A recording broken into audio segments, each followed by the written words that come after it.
राम राम, तुसें सारें दा मेरे चैनल डुग्गर दी धरती पर स्वागत है। तो मैं अज लेइयै आया अपनी एक नवी गज़ल। उम्मीद है कि तुसें गी एह् पसंद होग। ते लियो पेश है मेरी ये नवी गज़ल। नी घड़ी गुजरै नी पल बंदेआ, एह् अक्खीं दा सब छल बंदेआ। नी घड़ी गुजरै नी पल बंदेआ, एह् अक्खीं दा सब छल बंदेआ। एह् इक इक पल घटदा जाना, कुनी जीना पता नहीं कल बंदेआ। एह् इक इक पल घटदा जाना, कुनी जीना पता नहीं कल बंदेआ। नी चलदे साह दा भरोसा है, तेरा कोह्दे कन्नै रोसा है।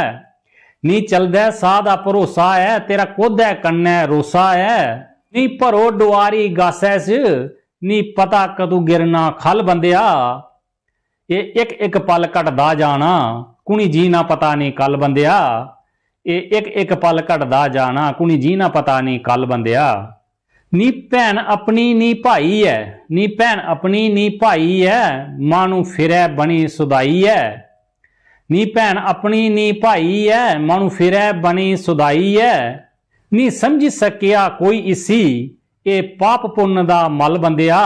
एह् इक इक पल घटदा जाना, कुनी जीना पता नहीं कल बंदेआ। नी घड़ी गुजरै नी पल बंदेआ, एह् अक्खीं दा सब छल बंदेआ। एह् इक इक पल घटदा जाना, कुनी जीना पता नहीं कल बंदेआ। एह् इक इक पल घटदा जाना, कुनी जीना पता नहीं कल बंदेआ। कोई रोंदा है कोई हसदा है, रब उन्हें दिलें च बसदा है।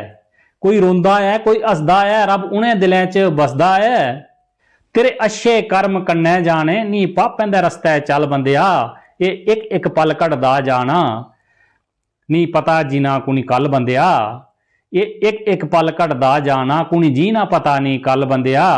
नी घड़ी गुजरै नी पल बंदेआ, एह् अक्खीं दा सब छल बंदेआ। एह् इक इक पल घटदा जाना, कुनी जीना पता नहीं कल बंदेआ। विजय सोची सोची हैरान है, एह् कीमती बड़ी जान है। विजय सोची सोची हैरान है, एह् कीमती बड़ी जान है। जेड़े रस्ते रब दे चरनें च, जेड़े रस्ते रब च चरनें च, उन्हें रस्तें च तू ढल बंदेआ। एह् इक इक पल घटदा जाना, कुनी जीना पता नहीं कल बंदेआ। नी घड़ी गुजरै नी पल बंदेआ, नी घड़ी गुजरै नी पल बंदेआ। एह् अक्खीं दा सब छल बंदेआ। एह् इक इक पल घटदा जाना, कुनी जीना पता नहीं कल बंदेआ। कुनी जीना पता नहीं कल बंदेआ। तो जेकर तुसें की गज़ल शैल लग्या तो लाइक शेयर कमेंट जरूर करियो। तो मेरे चैनल डुग्गर दी धरती की भी सबसक्राइब करियो, तो घंटी के बटन की दबाना नहीं भुल्लियो, तां जे मेरी आने वाली वीडियो का नोटिफिकेशन सारें तो पहले तुहाड़े तक पुज्जी सके। जय हिंद, जय डुग्गर, जय मां डोगरी।